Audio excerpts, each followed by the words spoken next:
ایسے منصفانہ معاشرے کی بنیاد رکھی جہاں ہر فرد کی عزت اور مال استحصال سے محفوظ ہو۔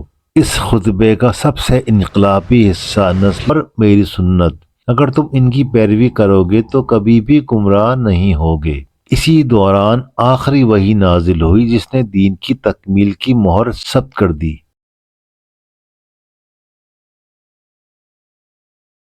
ابوبکر صدیق رضی اللہ تعالی عنہ زار و قطار رونے لگے، کیونکہ وہ سمجھ گئے تھے کہ دین کی تکمیل کا مطلب یہ ہے کہ نبی کریم آ دیا ہے۔